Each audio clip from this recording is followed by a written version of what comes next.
Hello et bienvenue pour un nouvel épisode de FaceTime. Désolée pour la milléniale pause, au début j'étais pas sûre que le truc commençait à filmer.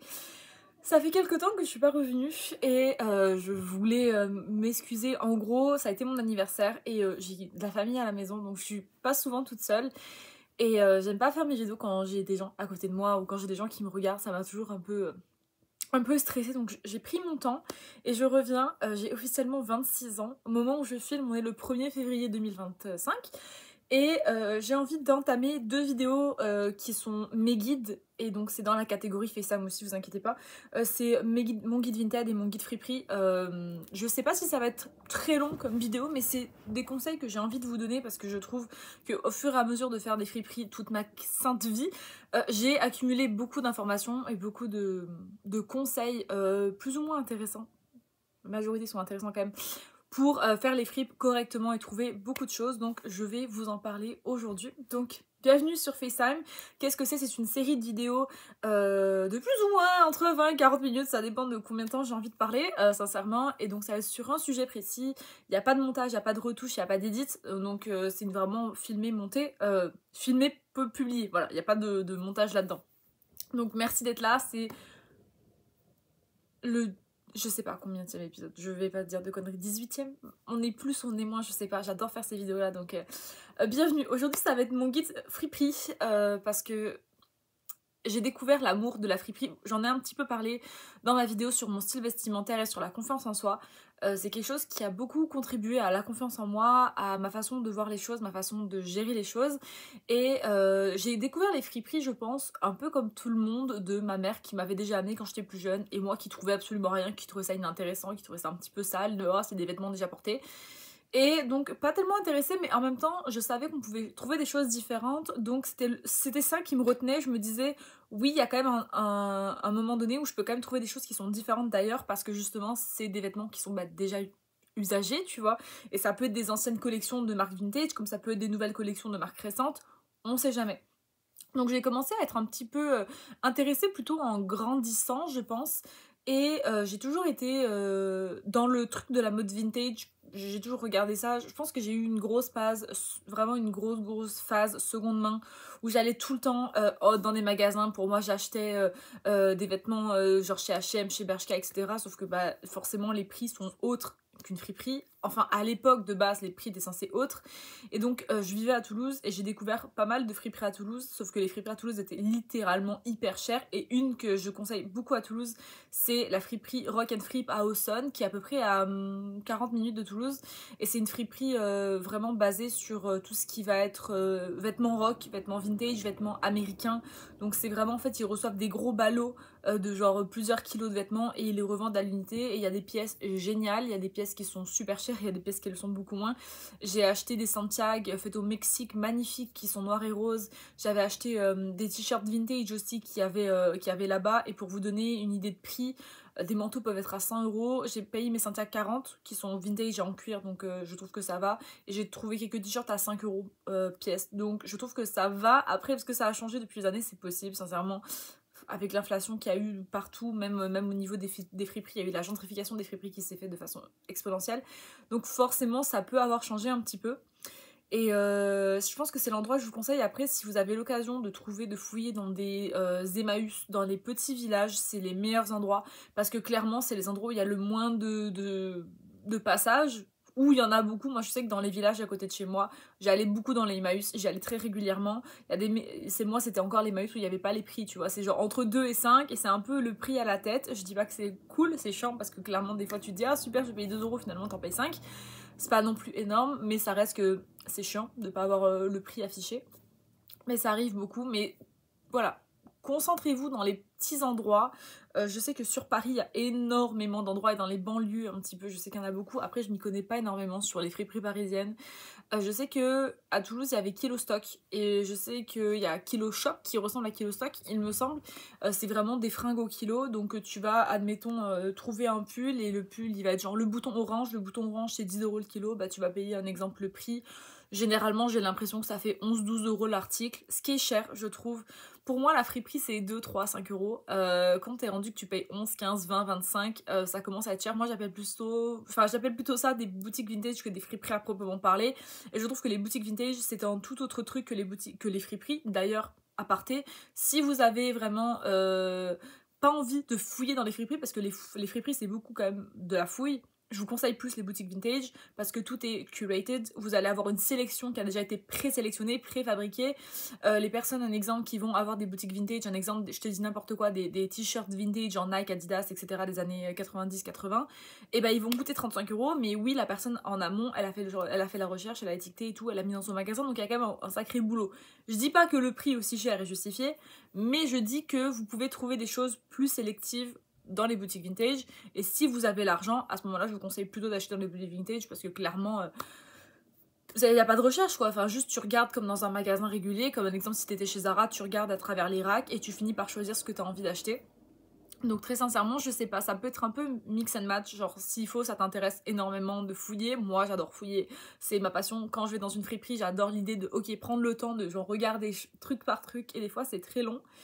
Et c'est comme ça en fait qu'on cherche. Si tu passes pas ton temps en fait à vraiment prendre chacun des articles et les regarder comme ok machin, ça fonctionnera pas. Pareil pour les tailles. Oublie les tailles n'existent pas. Sincèrement, si tu te conditionnes uniquement à regarder dans les tailles, il y a plein de morceaux que tu vas passer à côté. Je me rappelle récemment, j'étais allée au Village des Valeurs au Canada et je suis allée dans le rack des pantalons et j'ai regardé les pantalons un peu un à un. J'ai trouvé sur un magnifique pantalon Free People hyper fluide et tout. Il était à 4 $ et c'était un XS. Je me suis dit ça ne m'ira jamais et il m'allait complètement. Donc les tailles c'est de la merde. Sincèrement, c'est comme les tailles vintage. Taille 44, taille 46 vintage équivalent sincèrement à un 40 à peu près. C'est très petit. Donc faut pas respecter ce genre de truc. Les tailles sur des vêtements, c'est vraiment que des tailles. Et en plus, si c'est vintage, alors là, clairement, tu peux te rassurer que la taille qui est dit mais n'est pas réelle, tu vois. Donc essaye les vêtements, peu importe leur taille. Si t'as de la chance d'avoir une cabine essayage, prends le temps d'essayer les vêtements. C'est mieux parce que tu peux pas les ramener au magasin. Après, tu t'en fous. S'il faut, je sais qu'il y a plein de gens qui s'en foutent d'essayer et qui sont en mode bah je vais les acheter et je verrai bien chez moi. Ce que je peux comprendre. Personnellement, j'ai pas ce dégoût d'essayer en magasin, de porter un vêtement qui a pas été lavé. Je prends ma douche. Voilà, je suis pas particulièrement picky sur ce genre de choses. Ça m'est même déjà arrivé quand j'achète, bon je le fais vraiment très peu souvent, mais quand un vêtement, je sens vraiment genre la lessive, le parfum, tu vois, de le porter. Genre je crois que bon, de le porter sans le laver, je crois que ça m'est arrivé peut-être 2 ou 3 fois, c'est très rare, mais ça m'est arrivé encore hier parce que le truc qui sentait fort la lessive et j'étais comme... Ça m'économise un lavage et j'ai envie de le porter tout de suite. Donc ne faites pas ce que je dis, voilà, clairement je le dis, ça peut paraître hyper sale de ma part, mais voilà, des fois quand j'ai la grosse flemme, je fais ça. Le truc que je pense que je conseillerais le plus quand tu arrives en friperie, c'est... Je regarde toujours la couleur, le motif et la texture. C'est les 3 trucs que je regarde parce que je trouve ça super intéressant. Des fois, je te prends un exemple, l'exemple du Village des Valeurs. Goodwill. Les gros Emmaüs, genre avec énormément de stock. T'arrives et t'as des dizaines et des vingtaines de racks de vêtements remplis.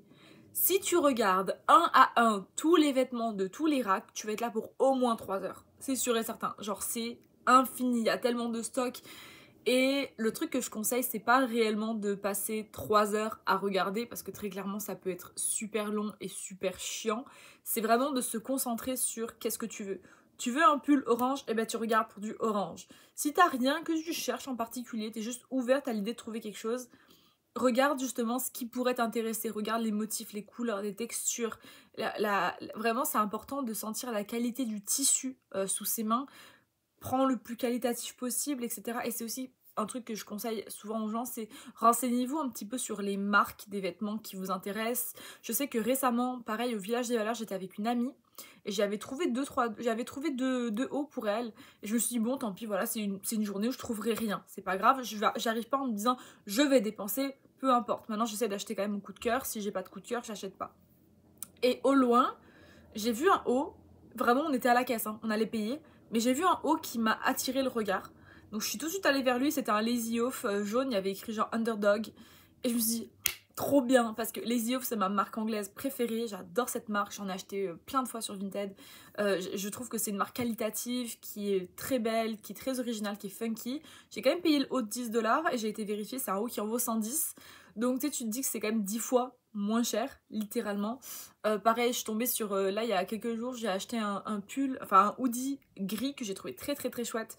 Et je connaissais pas du tout la marque en fait, j'étais hyper ouverte à l'idée donc j'ai juste fait une recherche Google Photos. D'ailleurs c'est un truc que je vous conseille, c'est de télécharger l'application Google et de prendre l'outil photo, tu prends juste en photo ton truc et littéralement il te trouve des ressemblances. Un exemple, tu tapes j'en sais rien, je te sors, admettons, bon j'ai ça à côté de moi. La palette Sephora Wild Wishes, tu prends une photo et ils vont te dire genre le prix et où tu pourrais l'acheter. Et je trouve ça super pratique sincèrement dans la vie en général parce que ça te permet de pouvoir curater, genre voir combien ça coûte, est-ce que c'est encore en ligne, etc. Et ce hoodie que j'ai payé moins de 1$, vraiment il en vaut 170. Voilà, en plus je l'ai senti en le touchant, genre c'était un coton de qualité, un tissu de qualité, un hoodie lourd et tout. Et c'est un truc que je conseille, c'est vraiment de privilégier la qualité. J'avoue que des vêtements genre Shein, je n'en achète pas en friperie. Ça m'est déjà arrivé d'acheter une ou deux pièces. Mais sinon, c'est vraiment un truc que j'essaie de moins acheter possible parce que je sens que la qualité est pas bonne. Là, il y a pas longtemps, il y avait un spécial dans ma friperie pas loin de chez moi. Il y avait 15 morceaux pour 10$. Et donc, j'ai trouvé un haut, un zip genre style hoodie avec une grosse étoile dessus que je trouvais vraiment très très beau. Mais il venait de chez Remouille. Remouille qui est un des sous-fifres de Shein. C'est vraiment une marque, genre marque sister, bref. Et bah, je l'ai pris, je me suis dit bon, j'en achète jamais, ça va, c'est pas grave. Je sens que la qualité elle est vraiment moindre, il est pas doublé, la qualité on dirait vraiment maillot de bain, genre. Tu sens tout de suite la qualité sur les vêtements et c'est important justement d'arriver à dealer avec les matières. Privilégier les matières nobles, la soie, le cachemire, le coton. Quand c'est 100% polyester ou ce genre de truc, bah, c'est pas de la meilleure qualité, c'est en plus un vêtement qui va se désagréger. Est-ce que c'est quelque chose que je regarde régulièrement? Non, pas forcément, mais je veux dire, ça peut être intéressant à prendre en compte. Si un exemple, vous voyez un article qui est un peu plus cher en friperie, mais que vous voyez que le truc il est genre 100% soie de Chine, et ben ça vaut plus la peine de le prendre qu'un exemple, un truc qui va être moins cher, mais qui va être dégueulasse en 3 lavages. Tu vois, c'est un peu vraiment, faut arriver à gérer qualité-quantité. Aussi, à part les tailles et donc couleur, motif, texture, je pense que je dirais aussi se mettre un peu en tête une liste de choses que vous aimeriez trouver. Sachez qu'en friperie, vous n'allez pas trouver exactement ce que vous cherchez, c'est normal. Tu peux pas arriver avec un haut de chez Bershka et dire je veux ce haut, tu vois. Alors, t'as des chances que tu le trouves, et si tu le trouves, alors là, franchement, jackpot va jouer au loto. Mais sinon, en soi, tu vas pas trouver exactement la même chose. C'est normal, on parle de seconde main, on parle de fripe, on parle de choses usagées qui ont été revendues, qui ont été redonnées. Tu vas pas trouver exactement la même chose qu'il y a dans les magasins à l'heure actuelle. Tu vas trouver des choses qui sont similaires, par contre. Et ça, c'est quelque chose que je t'encourage à regarder, justement, les étiquettes. Plus tu regardes les étiquettes, tu vois la marque, tu vois la texture, la couleur. Et tu vois justement si cette marque-là, elle est vintage, et tu sais si cette marque-là, elle est récente. Moi, j'ai acheté des vêtements récents. J'achète, comme un exemple, ce haut, je l'ai acheté en friperie, c'est vraiment Urban Planet. Absolument pas intéressant niveau intérêt de texture cheap, très clairement. C'est pas un haut qualitatif, mais c'était un haut pratique. Je me dis, bah, c'est un haut qui va avec un petit peu tout, je le prends, tu vois. Des fois, t'es pas obligé non plus d'acheter, on va dire, pour la marque ou pour la qualité. Si t'as besoin d'un petit haut, bah, au pire, t'achètes ça en attendant, puis tu peux en retrouver un. L'important, c'est vraiment juste de genre savoir à peu près distinguer une marque vintage d'une marque récente. La dernière fois, je tombais sur je crois que c'était... Attends. Une robe. J'ai été à Montréal et j'ai été dans les Goodwill Bins. Les bins, c'est vraiment les bacs, en fait, où tu fouilles là-dedans. D'ailleurs, c'était hyper overstimulant. Il y avait tellement de monde. Il faisait super chaud. Genre, c'était... Oh, c'était vraiment too much. Mais avec moi et mon ami, on a trouvé genre 40 morceaux à peu près. Et dont un beau manteau vintage léopard, on a trouvé plein de trucs qui étaient cool. Et donc j'ai trouvé deux trucs qui étaient vraiment vraiment chouettes. Une chemise vintage hawaïenne, mais une vraie chemise vintage, avec la vieille étiquette et tout. Et du coup c'était vraiment bah, chemise avec des palmiers, tu vois, et des bouteilles de bière. Je bois pas d'alcool, mais elle est trop trop cool. Et donc je l'ai prise et j'ai trouvé une robe vraiment style années 90 qu'on voit partout sur des endroits comme Anthropologie, Urban Outfitters, etc. Même quelques-unes sur Free People. Un petit peu asymétrique. avec des fleurs dans les teintes de brun, et je me suis dit ça m'ira jamais, et elle m'allait parfaitement, et à l'étiquette tu vois vraiment que c'est une vraie vintage des années 90. Au fur et à mesure que tu vas faire les friperies, en fait tu vas t'habituer à regarder les étiquettes, et tu vas t'habituer à savoir si c'est un vêtement qui date des années 80, années 90, 2000, années 60, etc. Je t'avoue, j'ai peu trouvé des pièces de ces années-là, et dans tous les cas je m'y connais pas beaucoup dans la temporalité vestimentaire, sincèrement, c'est pas quelque chose que je connais beaucoup, mais je trouve ça fascinant, et je pense à une Instagrammeuse, youtubeuse, tiktokeuse, bref, une influenceuse qui s'appelle Zoé HTQ, Zoé Otuki, et elle a sorti un livre sur le vintage, et elle fait énormément les friperies, et elle parle régulièrement, parce qu'elle, sa passion, c'est vraiment les années 80, et moi perso, c'est plus les années 70, mais je trouve ça fascinant de voir justement toute la connaissance générale sur justement ce qu'on achète et ce qu'on peut trouver. Donc voilà, ensuite un autre aparté que je veux faire, et ça c'est quelque chose que je trouve très important, c'est la friperie, ce n'est pas sale. Voilà, ce n'est pas...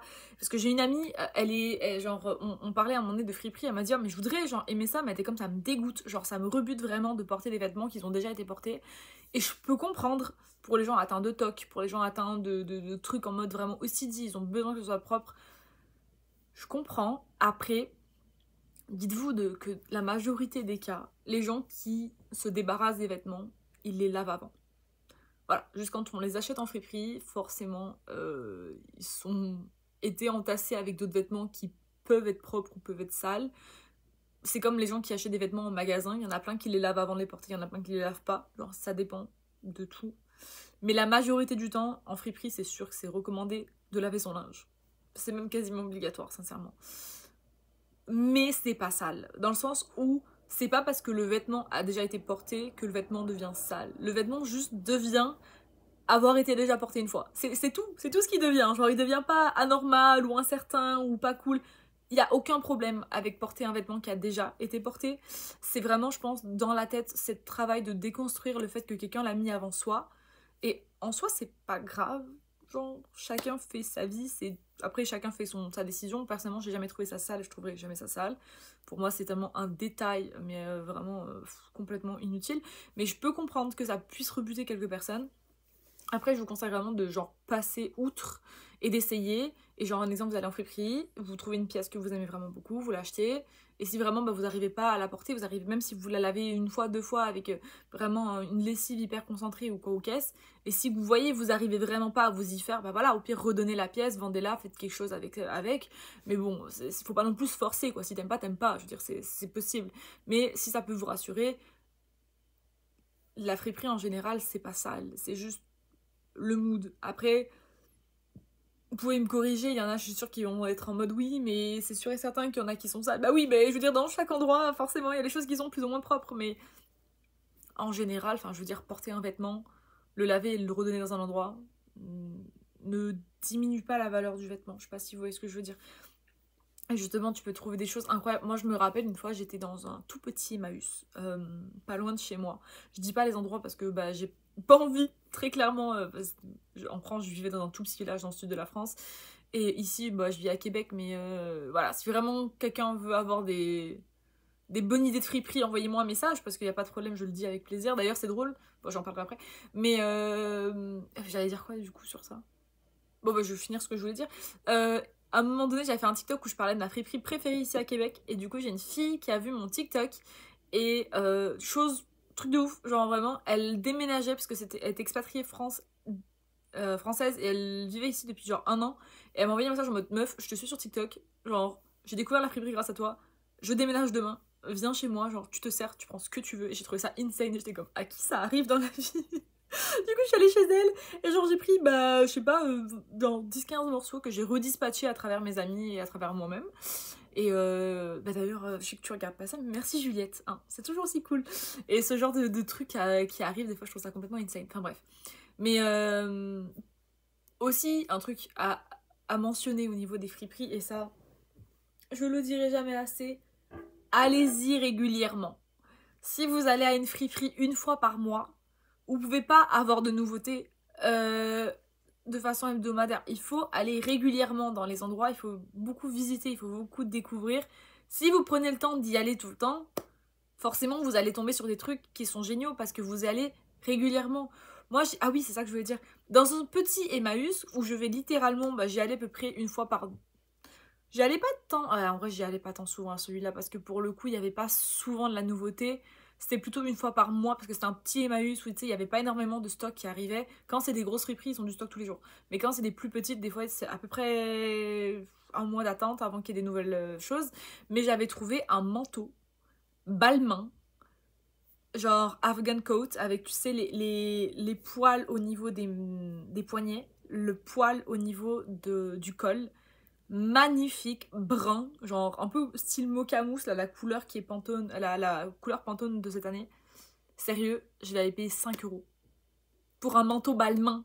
Ça en vaut 500 fois plus. Genre, c'est un manteau de luxe. J'ai trouvé du Dior à la friperie, j'ai trouvé du Balmain, j'ai trouvé des vêtements de fou en friperie. J'ai trouvé des grandes marques comme j'ai trouvé des plus petites marques. Est-ce que c'est plus facile de trouver du Zara que de trouver du Chanel? Oui, bien sûr. Mais il y a toujours une chance, il y a toujours un espoir que vous trouviez quelque chose d'intéressant.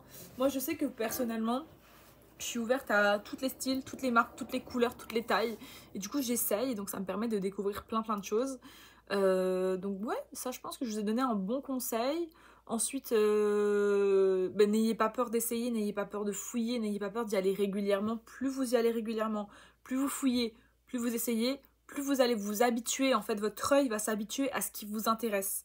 Au début, quand je suis allée en friperie, je galérais à trouver des morceaux. Je suis pas arrivée en mode rapid fire, je trouvais absolument tout. Ah ça j'adore, ça c'est moche, ça c'est... Absolument pas. J'ai mis beaucoup de temps à comprendre comment l'art de la friperie fonctionnait, comment genre pick up les bons morceaux, comment être intéressé, etc. Après, c'est juste une question d'apprentissage sur le long terme. Si vous y intéressez pas et que c'est quelque chose que vous faites une fois de temps en temps pour trouver une pièce, ça fonctionnera pas. Admettons, tu me dis, je veux trouver une chemise blanche bien coupée et que tu vas faire les friperies une fois tous les 2 mois et qu'à chaque fois, tous les 2 mois, tu trouves jamais ta chemise blanche bien coupée, ben c'est parce que tu fais l'erreur de penser que en y allant aussi peu, tu vas trouver quelque chose. C'est une question de régularité, c'est une question d'essayer, c'est une question de... C'est en fait une habitude de vie quotidienne. Je te dis pas d'y aller forcément toutes les semaines, même si toutes les semaines c'est un bon truc, mais toutes les 2 semaines à peu près, au moins. Ça peut te permettre de pouvoir découvrir des nouvelles places, des nouveaux objets, et surtout aussi un endroit où vous pouvez chercher des nouvelles friperies, forcément c'est TikTok. TikTok c'est un peu rendu comme un moteur de recherche, je trouve.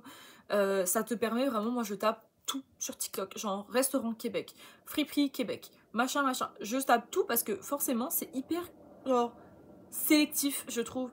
Et tu vas trouver des petites pépites sur TikTok que tu trouves pas forcément en ligne. Et comme un exemple, les Goodwill Bins qui a à Montréal, je les ai pas trouvés sur Google, mais je les ai trouvés sur TikTok. Et ça me permet, tu vois, je fais des screens des endroits qui m'intéressent et après je vais les visiter. Pareil pour un exemple, les sous-sols d'église. Ça c'est un peu plus compliqué, c'est vraiment les petites églises qui font des petites ventes comme ça de temps en temps. Des fois c'est une fois par semaine, etc. Puis là, généralement les prix sont complètement cassés. C'est dans un sous-sol d'église que j'ai trouvé une petite veste que j'ai à franges, toute petite, mais vraiment vintage faite au Canada, etc. Mais adorable, je l'avais payé 1 $. Elle était, mais elle est géniale, je l'adore. J'ai trouvé un petit déshabillé, c'était pas un déshabillé, mais un kimono Dior. C'est là que j'avais trouvé une jolie chemise Ralph Lauren. Je veux dire, j'avais quand même trouvé pas mal de belles marques, sincèrement. Après, je suis pas dans un mood où je veux acheter que de la marque. Je trouve juste que si tu achètes des fois de la marque, ça peut, par moment, être plus qualitatif. Je précise, ça peut. C'est pas parce que c'est de la marque que ça va être qualitatif. Donc ça, prenez-le en compte. Et surtout, les endroits où ils te vendent 35 € pour un morceau, c'est de l'arnaque, je suis désolée. C'est vraiment des boutiques vintage. Voilà, c'est des boutiques vintage, c'est plus des friperies. Les friperies, normalement, dites-vous que, normalement, de base, Emmaüs, ça a été créé par l'abbé Pierre. Bon, l'abbé Pierre, finalement, c'était pas une si bonne personne, vu toutes les accusations dont il a été accusé. Mais de base, cet argent-là est récupéré et redonné aux personnes en situation de difficulté. Donc dites-vous que l'argent que vous donnez là-bas, elle va à une asso, elle va pour une réinsertion sociale, pour les gens qui sont plus pauvres, pour ci, pour ça. Et donc vous aidez en fait, en donnant, vous aidez, vous participez ouvertement à l'aide envers les personnes en situation des fois d'handicap social ou n'importe quoi. Enfin je veux dire, ça aide. Et donc, des fois, ça peut aussi, ce mindset-là de se dire « Ok, je dépense, mais ça aide d'autres personnes. » Ça peut aussi aider pour dépenser un peu plus, se disant que voilà, forcément, c'est pour aider les autres et c'est pas juste de l'argent qui est un exemple refourgué dans le portefeuille du PDG de chez Zara, tu vois. Donc c'est un truc à prendre en compte. Donc moi je vous encourage vraiment vraiment à aller en friperie, à faire des tableaux Pinterest, à vous intéresser à des pièces qui pourraient être intéressantes parce que dites-vous que dans la mode, tout a déjà été fait. Absolument tout a déjà été fait. La friperie c'est juste en fait un endroit où vous allez trouver des morceaux qui datent d'il y a des années et des années, que ce soit il y a 3 mois ou que ce soit... Oh, c'est quoi ça? Que ce soit il y a 3 mois ou que ce soit il y a 20 ans, clairement vous allez trouver des choses de toute décennie, tout âge, tout motif, toute couleur. Et c'est pour ça que je vous encourage vraiment à découvrir les friperies autour de chez vous. C'est cool de passer du temps, de donner de l'énergie, de donner du temps à ce genre de choses. Et je vous le conseille vraiment vraiment. Prenez le temps d'aller découvrir des friperies, prenez le temps d'aller sortir de chez vous, de voir des endroits qui peut-être ne vous intéressent pas, parce que des fois au premier abord, il n'y a rien. Mais c'est les endroits qui ressemblent le plus à des vieux greniers de mamie qui sont les plus intéressants, croyez-moi, parce que c'est là-bas que vous allez trouver le plus de choses possibles. Donc, je pense que j'ai donné à peu près tous les conseils que j'avais à dire. Si vous avez des trouvailles de ouf, n'hésitez pas à me taguer avec vos trouvailles à commercial Gitapria23. Je le mets tout le temps dans la bio, c'est le seul truc que je mets dans la bio, c'est mon username Instagram. Je trouve ça toujours hyper intéressant. Et surtout, n'hésitez pas à découvrir un peu des nouveaux trucs. Là, c'est pas vraiment friperie, mais moi, je suis beaucoup aussi d'influenceuses qui font des pop-up. À Québec, il y en a souvent. Ailleurs, il y en a pas tant, mais à Québec, en tout cas, j'en ai trouvé déjà plusieurs. Et j'y suis allée, et à chaque fois que je suis allée, j'ai toujours trouvé un truc. Et donc, les pop-up, ça permet aussi, c'est vraiment une journée ou 2 journées ou un week-end. Et ça vous permet de découvrir, en fait, des influenceurs, influenceuses, des marques, etc. Donc, je vous conseille vraiment, vraiment, vraiment beaucoup les pop-up et juste le vibe en général. Donc voilà, j'espère que ma vidéo vous a plu. La prochaine, votre guide, ça va être sur Vinted, parce que j'ai encore énormément de choses à dire. J'ai été une grosse acheteuse et grosse vendeuse sur Vinted. Donc très clairement, maintenant je suis en pause parce que je suis plus en France, mais ça me manque. Donc voilà, et petit aparté, dans la dernière vidéo que je parlais de... que je voulais faire, mais que qu'est-ce que j'ai appris à 26 ans? En ayant eu 26 ans, ça fait même pas une semaine que j'ai 26 ans. Mais j'ai pas vraiment eu l'occasion, j'avoue, de prendre des notes un jour, quand je serai plus seule, je pense que je ferai une introspection différente à ce moment-là et sur ce que je souhaite dans ma vie, sur ce que j'ai appris. Il y a beaucoup de choses, mais je les ai pas encore notées. Donc j'espère que ça vous a plu, voilà, je l'ai déjà dit, je vous embrasse et je vous dis à bientôt pour une nouvelle vidéo et merci d'avoir regardé cet épisode de FaceTime. Bisous!